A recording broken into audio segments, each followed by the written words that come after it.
It's being echoed that the future of Erik ten Hag is uncertain at the club of Man United. The players of Man United are also really in doubt whether Erik ten Hag is really gonna stay at the club of Man United, but they are behind him, but they don't know which decision is gonna be made by the new football operating team headed by INEOS down at the club of Manchester United, and that is the story that we're obviously coming in to really deliver.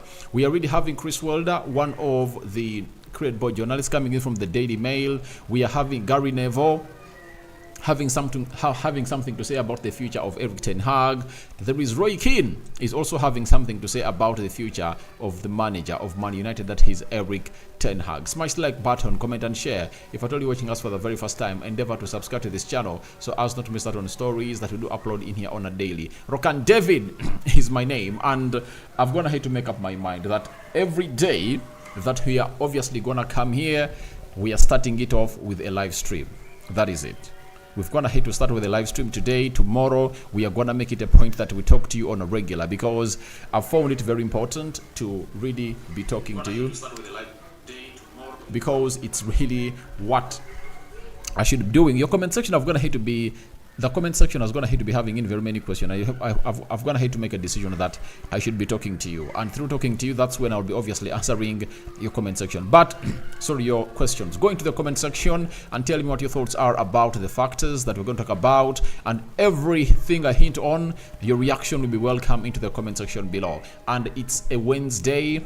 It's just I think it's now 2 days from United taking on the side of Everton at Old Trafford, and tomorrow we are going to be doing what we call the match day preview, and I'm going to be uploading it, I think at around 18-19 hours. That's when I'm going to upload it. I'm going to record it 20 minutes long, and you guys will have your say over that. So smash the like button close to 200 times, and don't forget to subscribe to this channel, because we want to hit 17,000 subscribers on this channel. Now let's obviously start it off with Erik ten Hag, right?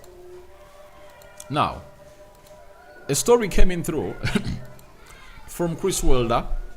If you don't know Chris Wilder is a football writer for the Daily Mail. He told us that Manchester United players expect ten Hag to be sacked this summer, with the Dutch squad anticipating Sir Jim Ratcliffe with the Dutchman squad anticipating that Sir Jim Ratcliffe will appoint a new manager.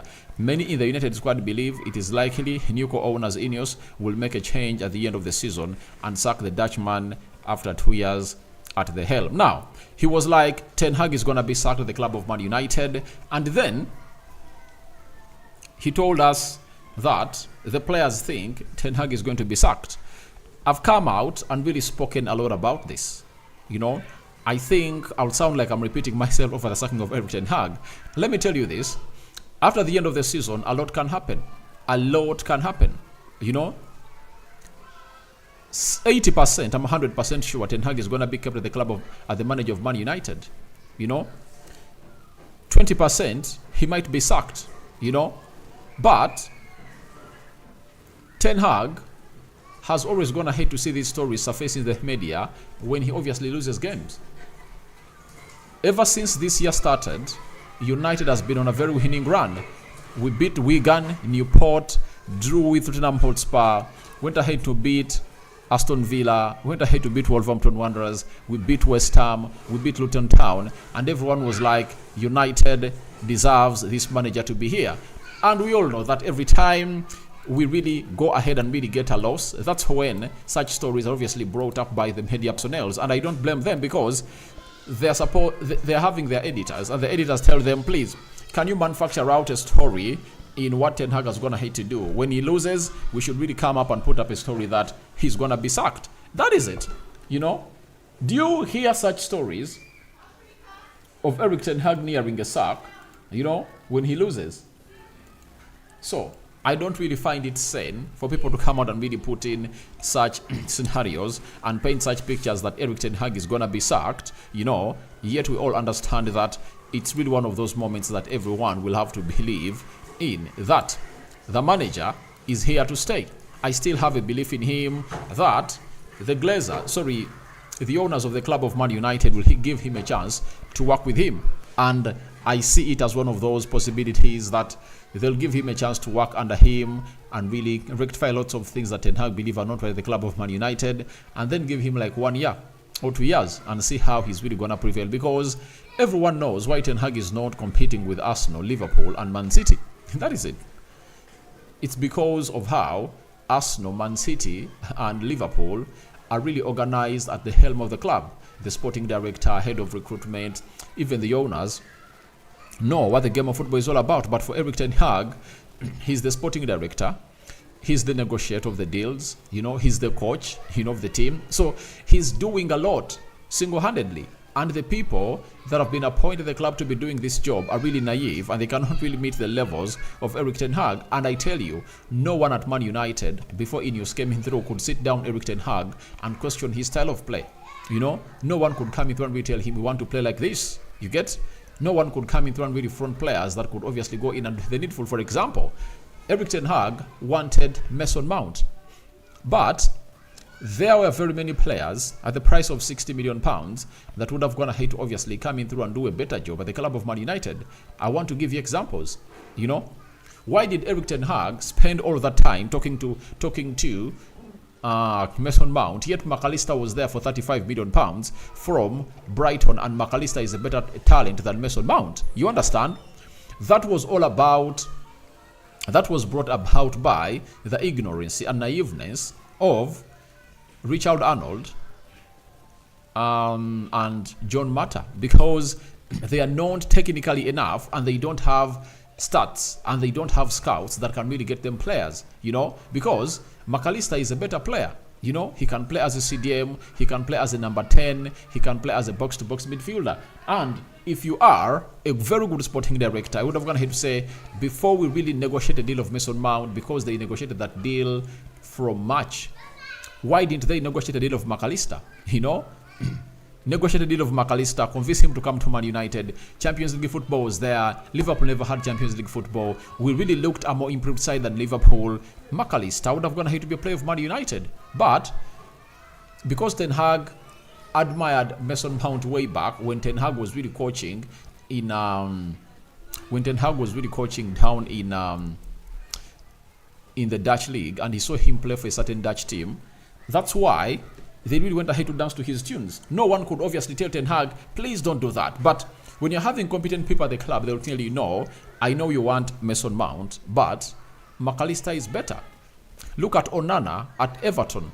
We could get him for like £50 million, and that failed. You get? There are very many other midfielders that could have gone ahead to come in through and read the job better at the club of Man United. Even if Kai Havertz, I tell you, if you watched my channel, if you've been watching my channel, you remember very well when I was really doing this story of Man United and their deeds and do's concerning the side, or concerning their effort to bring in Mason Mount. I said Arsenal did a better deal than Man United, because when you look at what Kai Havertz is capable of doing, this guy Mason Mount is not capable of doing it. Kai Havertz is a talented player. His intensity is really great. He's tall. He can play in very many numerous positions, and you've gone ahead to see how he's going to turn around the club of Arsenal.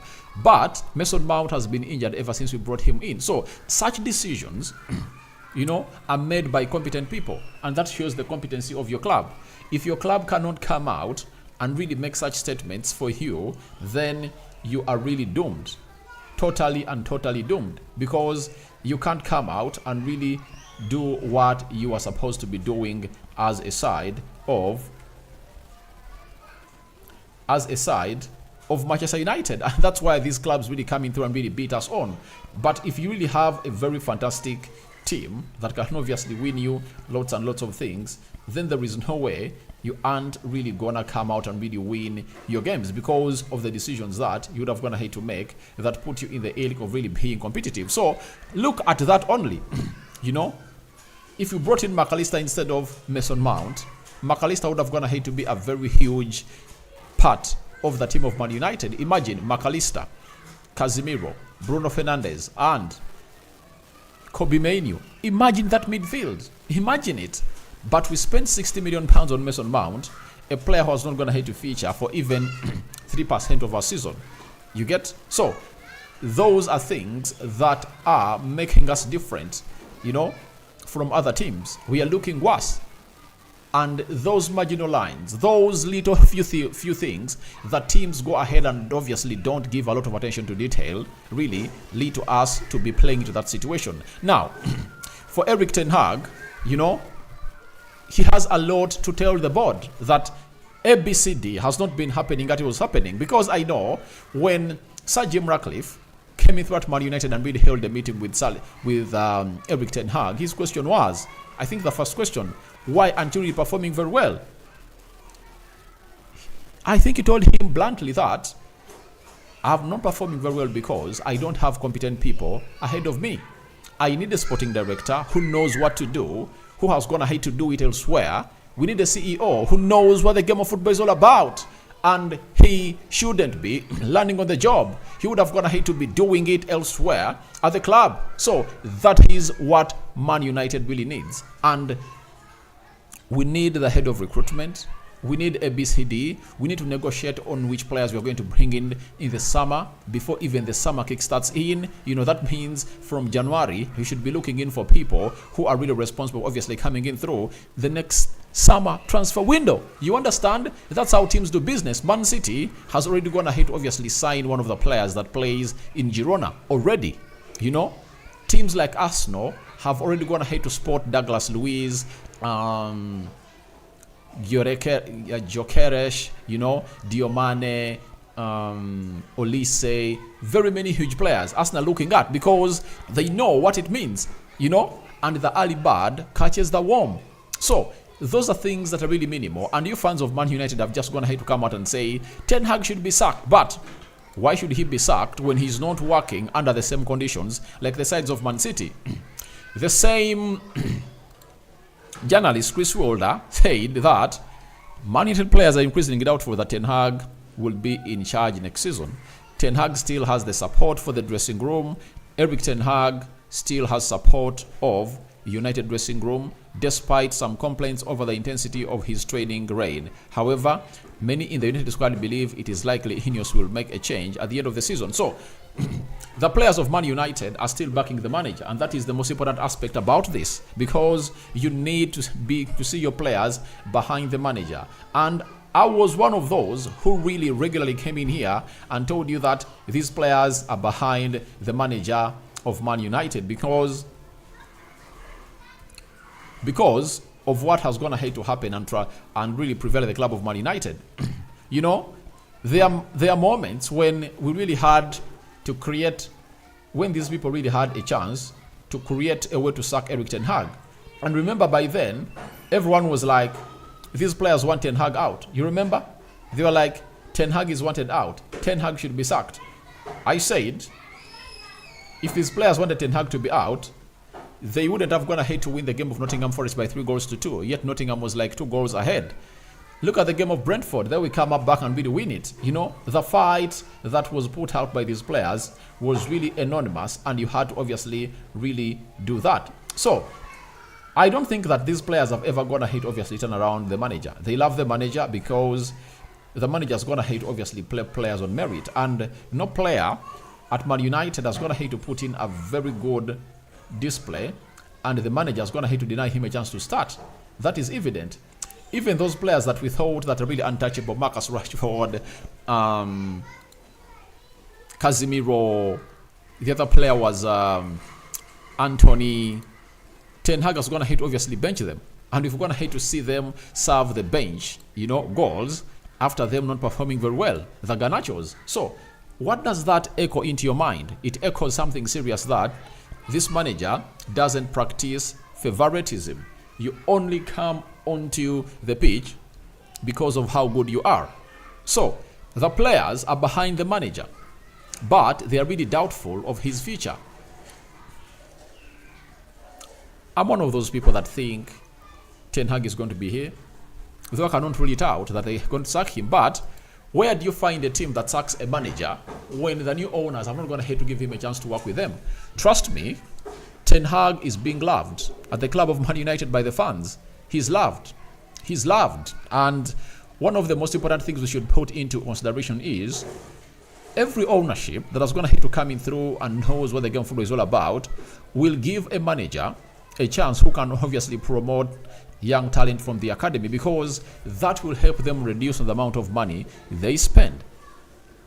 For example, if Kambwala, sorry about that, if Kambwala, Amaz, that left back that is really good, Kobe Mainoo, Garnacho, Foson Omari, who else? Danny Go. If those 7 players can be integrated with the first team of Man United and really get ongoing, do you know what that means to how much United will save? You know, for Garnacho, he came in through for less than £1 million from Atletico Madrid. You know, Foson Omari, they just got him for like £300,000 from Tottenham Hotspur. That is how much United really needed to obviously do the needful. So, all I want to tell you is there are a lot of green lights that have gone ahead to be really switched on by Erik Ten Hag to impress these people, because if Ten Hag has been performing like that without competent people ahead of him, how do you think he's going to perform when he's really having a very competent team ahead of him? That is the big question that everyone who really comes out to write such stories should come out and really ask himself, that for a manager who has gone ahead not to be backed with competent staff, how is he going to be looking if at all he really gets a competent staff? I think he's going to be really looking good and doing wonders. Henry J. Uganda, thank you very much for watching through. I'm going to really react to your comment, but thank you for being a regular to our live streams. And from today onwards, we are going to start off our day with live streams, and we'll be talking to you and getting the perfect times to really see this. So, players have to be doubtful, but I think they should focus on their game. We are left with 11 games. I've always told you that the moment we clinch 70 points, we'll be good to go to play into the Champions League next season. Ten Hag just went ahead and confirmed to us that the 50th position is going to be really available for the Champions League spot given to Man United. And Spurs is just having some few games. Spurs is 6 points ahead of Man United. Now, when you look at our next games, our 11 remaining games, can we really gauge how many points? Because we are having 44. Can we get 26 points? I think we can. Our next fixture over the weekend, we are playing against Everton. There is Sheffield. There is Brentford. Chelsea away. Liverpool at Old Trafford. Bournemouth. Newcastle at Man United. Burnley at home. Crystal Palace away. Arsenal at home, and Brighton away. Now, all we need in these games is just 26 points. And what is available? 33 points. We are only supposed to drop 7 points. 1 loss and 2 draws. That is it. So, United can win these games. We can hit 70 points. If these players are backing the manager as they've got ahead to back him and putting their bodies on the line, I think he can really stay here. If he takes it into the Champions League and puts up a very big run, that will be great. And in the last 8 games of the season, I think we'll be having Lisandro Martinez back, Anton Martial back, Luke Shaw back. I think those games are really going to be pivotal. That's where I really see our season being there. And the last 8 games for the season of Man United are Chelsea away, 4th April. Liverpool at home. Bournemouth away. Newcastle at home. Burnley at home. Crystal Palace at home. Arsenal at home. Crystal Palace away, Arsenal at home, and Brighton away. Those are 8 games. Trust me, if our injured players are back, with this lineup, we can win all these games and get him 24 points.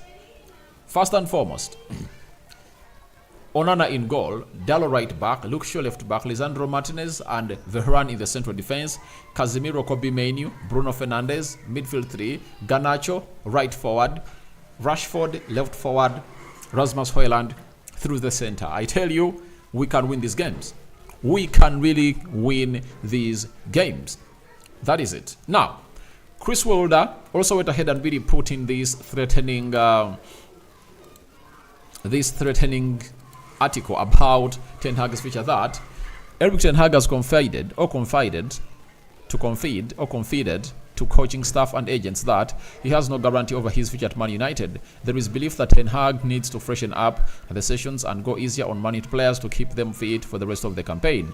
Now, going in through and obviously putting in this article, this is really common sense, that Ten Hag will only know his future at Man United, after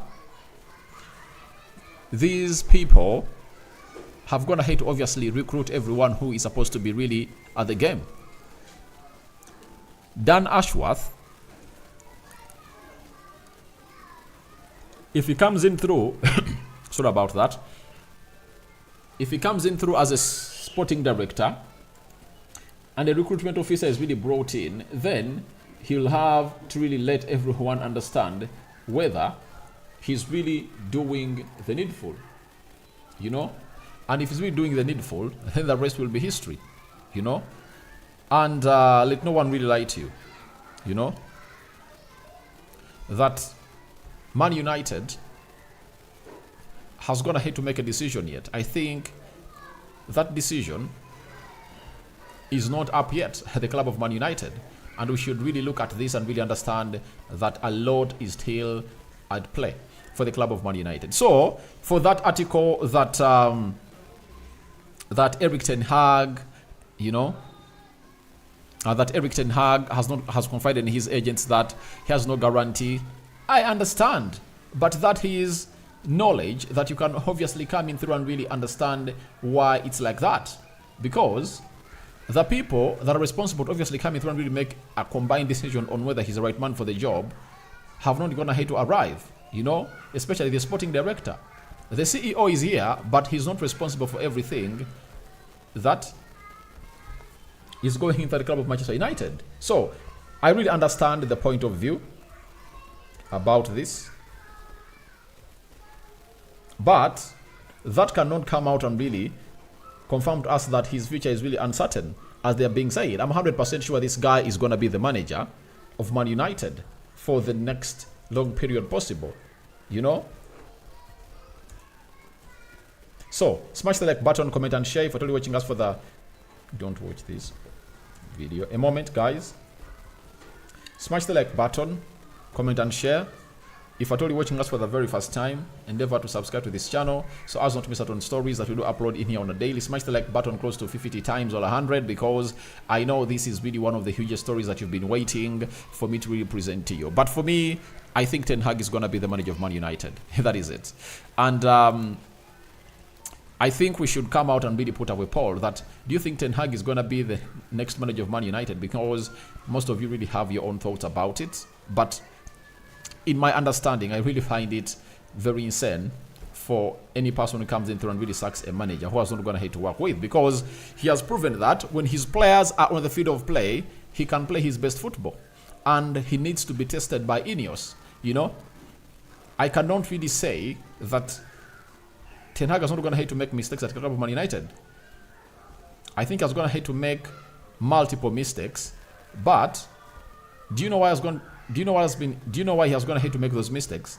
Because the people above him are incompetent. They cannot question everything he does. That is the problem we are really having with people like this. They cannot question what this guy does on the field of play, and that is the most annoying bit of it all. Because if you really want to go places, you need to be able to question your manager. If you cannot question your manager, then what is your role when it comes to obviously coming in through and showing your competency? So they are incompetent. That's why Ten Hag is really acting like that. And however brilliant you are, you'll obviously need people who know what the job is all about. And Ten Hag needs people to obviously improve him. No man is an island, And in my saying, or in my country, we have a saying that fire is knowledge. It's always given to you by a person that really knows you. That's what we've been told always. So let's not come out and really act like we are really stupid people that really don't see how other clubs are really acting themselves. You know, Man United is one of those clubs that is not going to obviously act well when it comes to recruitment and really backing their managers. Managers come out and really say, we want such and such a player. And the board says, no, we are not going to get you that player. That is really the ugly bit of this. All you need is to really having people who can really take you places and really see you win. That is it for the club of Man United. So for me, Ten Hag is a stand that is really elite and he knows exactly what he's doing for the club of Man United. And no reason to say to it that one really sees Ten Hag off the side of Man United, because I believe he's really one of those people that I'm going to hate to put in a right shift at the club of Manchester United. And that is it.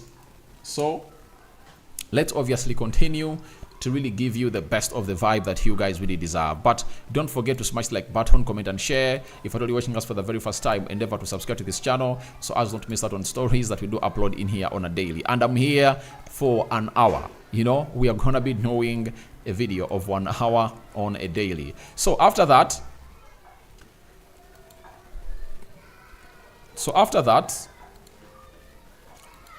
we've gone ahead to really have Gary Neville. You know, everyone is really trying to put in his or her take, of which I welcome them and really appreciate everything they've gone ahead to say, because it's really important to note that it never comes easy, and it never coming easy leaves everyone with a lot of space to obviously come in through and really put in his debate. Now, before I went ahead to play against Man City, Gary Neville had the following to say, and we are really gonna react hugely about it. You know, he had the following to say, and he said, Ten Hag's got 2 games against Liverpool and 1 against City. I do think they are defining games. The new owners will probably make their call after those games. But sometimes I really ask, Gary Neville, do you know what makes football? Do you know how football elites run the game of football right now? Who tells you that a game of City can see this guy sacked? This is where I feel like we are not really having the right people to discuss this.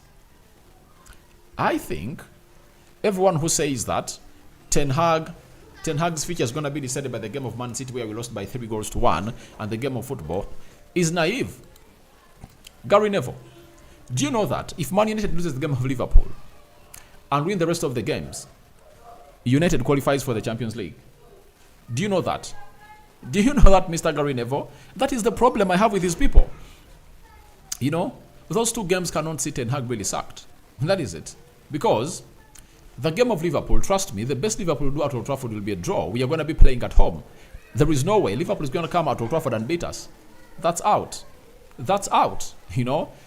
And leave alone this FA Cup game, because the FA Cup game is really crucial and Ten Hag would love to obviously knock them out. And remember, we are playing them on the 16th. Let me check out the fixture, right? Manchester United. Let me see the FA Cup draw. Please. FA Cup.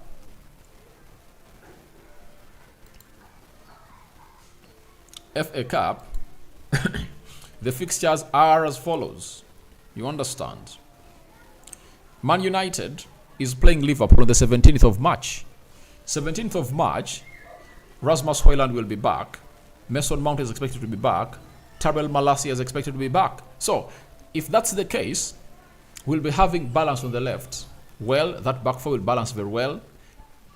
If Aaron Wan-Bissaka is... Sorry, if Malacia is not back, I know Aaron Wan-Bissaka will be back. Meaning that Diallo will be played as a left back and Bissaka will be played as a right back. That is it. So, Rasmus Højlund will be available to lead the line and will be having the front three that is going to hate to really not lose a game when they start together ever since they came at the club of Man United. That is it. So, I don't want to really look at this as one of those moments that are really going to be defining our season or the future of Erik Ten Hag. And the other game that we are going to play Liverpool in the Premier League is going to be played in April, right? Not so? 7th April. 7th April, more players, Lisandro Martinez will be back and we'll almost be having our full squad. And if at all our full squad will be back, do you think Liverpool can beat Man United when it's having Onana in goal, Diallo right back, Malacia left back, then Lisandro Martinez and Varane the central defense, Kobe Mainoo and Casemiro, Bruno Fernandes, Garnacho, Rasmus Hojlund and Bruno Fernandes, and Rashford? Do you think they can beat us? They cannot beat us. I tell you this with evidence and facts that you front that side of United against Liverpool, Liverpool falls on its sword. That's why I told you that Arsenal are really one of the special teams that might really enjoy their season, because in the due course, they are really having people that are really willing to obviously beat their opponents to win the trophy. And Liverpool has to fall on the sword. And we should be one of those people responsible for really knocking Liverpool out. Because if you knock them out, they won't win the trophy to equal 20 Premier League titles. That is it. So, I respect Gary Neville, but on this point, I don't really agree with him that these games are really going to be season defining. All right, we're going to hate to lose to City. So, Ten Hag is going to be sacked. Is Ten Hag going to be sacked because we're going to hate to lose to City? I don't really find it good. I don't really find it sane coming in from him. Then, Roy Keane also had the following to say. And before I go to Roy Keane, let me tell Gary Neville this. Man United doesn't have a CEO right now. United doesn't have a CEO. Now, who is going to sack Erik Ten Hag? Who is going to sack Erik Ten Hag, Mr. Gary Neville? So, I think sometimes we should revise our submissions before we obviously let them out. You know, this is not a hire and fire side. They are a side that want to harmonize, and they don't want to make things wrong. That's why you see to it that even the story of Mason Greenwood is being held with care. Ten Hag would love to get Greenwood back, but they don't want to obviously start it off on a bad note. And you cannot come out and tell me a manager who was going to hit to win 68 games, drawn 18 and lost 22, is really up for a sack. You can't tell me that. You can't, Mr. Gary Neville. For that, I'm not really taking you serious, and I'm not really agreeing with you, you know. Then, Roy Keane had the following to say, that it's a huge few months coming up for the manager. Ten Hag is trying to get that confidence from the new owners. They have dug in and got results. United will have to be at their very best today. There is huge pressure on the manager. So, he said it before the Manchester City derby, but he says Ten Hag needs to convince the new owners that he is the man to take United to where we are supposed to be. So, I don't really think he has a lot to prove. His first season was good. His second season has been disturbed by lots of injuries. Even right now, we are having a long list of injuries. If you never knew them, let me bring you up to speed. Malacia, Luke Shaw, 2. Lisandro Martinez, 3. Harry Maguire, 4. Mason Mount, 5. Rasmus Hojlund, 6. Anton Martial, 7. Rasmus Hojlund, 8. So, he's having 8 injuries, and some of those players that are really injured have gonna hate obviously be some of the most important players in the club. Rasmus Hojlund, Luke Shaw, Lisandro Martinez, you know, they are really good. And the reason as to why the reason as to why Rasmus Hojlund got injured is simple. Because Anton Martial was not there to obviously see this boy really play few minutes or not play full 90s. Martial would have gone ahead to come through and played some 30-20 to reserve Rasmus Hojlund always, but sometimes Ten Hag had to keep home for so long that was really uncalled for. Then Henry J. Uganda, all needed is to support him in the summer, that is it, and to get in the right people to do the job at the club of Man United. Thank you for obviously saying that. Then Anthony Tunguka, hello David, thanks for your update, as with good news. Erik Ten Hag is a good manager ever since Alex Ferguson left the club of Man United. I've said it. He's the best thing that has ever gone to happen to Man United in as far as management is concerned. And I'm talking about the management of the team, like the football team and the players.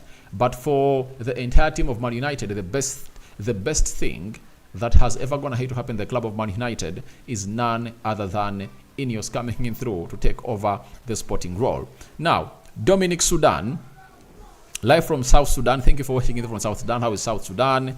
Allow Dickens. I feel like Ten Hag will be giving next season. All right, he will be giving next season. And one thing I've gone ahead to forget to talk about all this saga on whether Ten Hag is going to be the next manager of Man United or not is this man is liked by Sir Alex Ferguson. Sir Alex Ferguson will sit down INEOS and tell them, guys, let me ask you, do you think by the time I came in through in the Premier League in 1986, before I entered the Premier League, competition was more than the competition in the Premier League right now? INEOS will tell him, no, the competition right now is better than the one when you were here.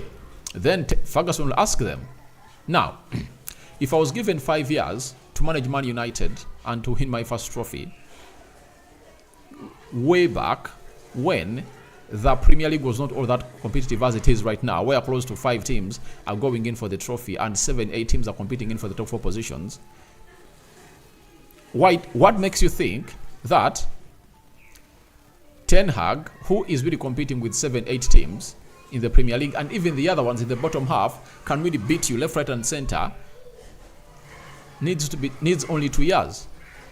You get? I don't know whether they're going to hit to understand my concept. Ferguson needed all those years, 5 years, to turn over the club of Man United, and he won the FA Cup. Ten Hag won a trophy, Carabao Cup in his first season.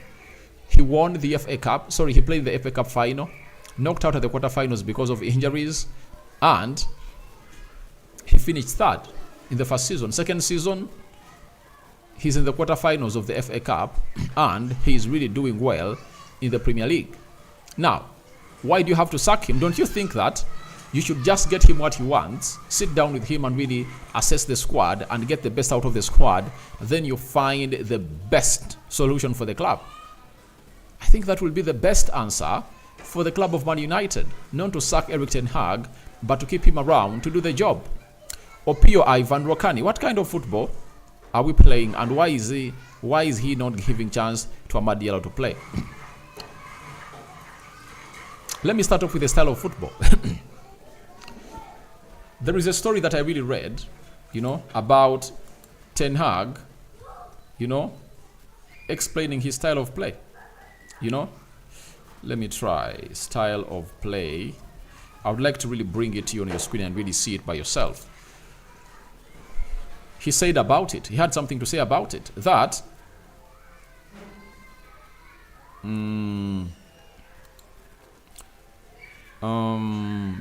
let me go to Century Devils. I really read that story there. He really had something to say about that style of play, and this is what he said, that I brought in a goalkeeper known as Andre Onana to play from the back. That's why I went ahead to bring him in the club of Man United. Then Lisandro Martinez, press-resistant technical player. He has gone ahead to do lots of things for the club of Man United, and that's why I really have him. So, with him and Andre Onana, the style of play of Erik Ten Hag is as follows. He wants to get in a player to play from the back, build from the back. After building from the back, Casemiro and Kobe Menu join the queue to really play better and better and better. And that's what Ten Hag really went ahead to say about his style of play, that he wants to play from the back and play proactive football. When the ball reaches the midfield, he releases his first trio of Rashford, Garnacho, and Rasmus Højlund. So that is his style of play. I'm still looking for that tweet to obviously show you exactly what this manager really went ahead to mean. Sorry about that. Something to say. I have something. I'm looking at something here. We played on the third, not so. Third. So he went ahead to say this, I think, before the game.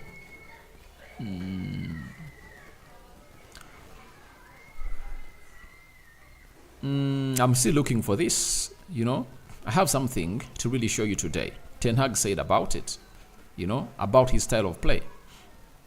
you know, he said something about it, about his style of play before he said something against Bruno Fernandes.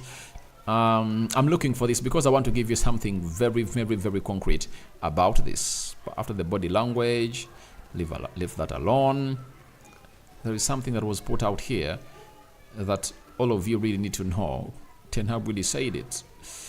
Very important stuff about Erik Ten Hag, and something good, you know. How did I miss? All right, here it is. Here it is. Let me bring it on the screen and really show you what Ten Hag said when it came to the style of play question that was really raised to him. And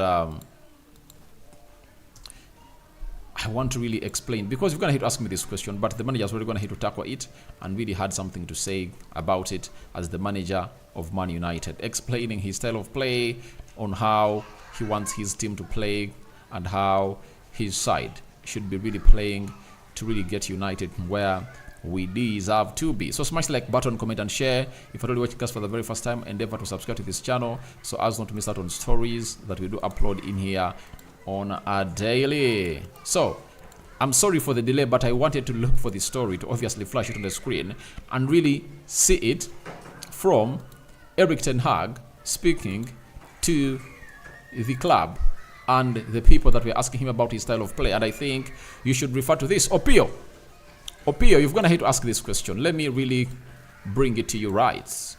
This was the answer. He was asked on his style of play. He said, I think it's clear. I always want to play from the back. That's why we signed Andre Onana, Lisandro Martinez and Casemiro. I want to dictate all the time. When it's possible in a high block, I want to be on the front foot all the time. So he wants to play high line. That is it. Then he wants to really dictate play. So that's him. And he has talked about three players: Andre Onana, Lisandro Martinez and Casemiro. And the most important player in all this, Lisandro Martinez, is out. And we don't have a defender who is really technical like Lisandro Martinez. And in the world, name me a better technically gifted centre-back who is really press resistant than Lisandro Martinez. He's not there. He's the most technically gifted guy. So I think you're going to have to really get that, and I'm going to have to give you the best answer to your question. Then I'm having Muima Isco. United lacked desirable signings in the summer. Yeah, I hinted about it at the start of the video. Then Amos, I love the manager. Amos Drum from Libya. Thank you for watching through, guys. Thank you very much for watching through. I think I'm gonna have to cover everything that you guys are gonna have to ask me, and I'm gonna have to bring you that story. United players answered on Ten Hag's future. What do you make about it? Continue to go into the comment section and tell me what your thoughts are about these. Then Henry J. Uganda, Tunguka Anthony, Dominic Sudhan, Alal Dinkins, Opio Ivan, Muima Isco, and Omos. Thank you for watching and through. Rokan David is my name. We cover you all in the precious blood of Jesus Christ, and may the living God bless you abundantly. Muslims, Barakallahu Fikum. The holy month of Ramadan is coming, is around the corner. Prepare for the fasting. I sign out. Bye-bye. 5 fingers out to everyone watching in through, and everyone is going to watch this video later. But remember, we've got to launch something new on this channel. We are going to be live streaming on a daily. That is it. I'm out. I had left, but I found a comment section. I found Opio Ivan, I'm sorry. I had really left, but I had a reason to return because you had gone ahead to ask a question that I found a comment. What about Amad Diallo question? Let me really give you an answer to Amad Diallo. In the January transfer window, Amad Diallo came out and really talked to Erik Ten Hag and asked him about whether he should really go on loan or not. Ten Hag sat him down and told him, you are going to get enough playing time. I trust you as my player. And that's why Facundo Perez was let to go, because he really had trust in Amad Diallo. And trust me, Amad Diallo was given minutes against Nottingham Forest. You know, he really had a very good cameo.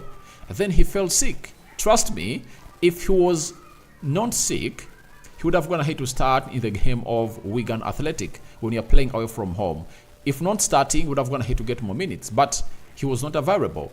I know he missed out on the game of Newport. He never played the game of Tottenham Hotspur. Never played the game of Wolverhampton Wanderers, Aston Villa, West Ham. But he was given minutes in the game of Fulham, where we lost by 2-1, and came in and really put in a very good shift. Then he also came in through in the game of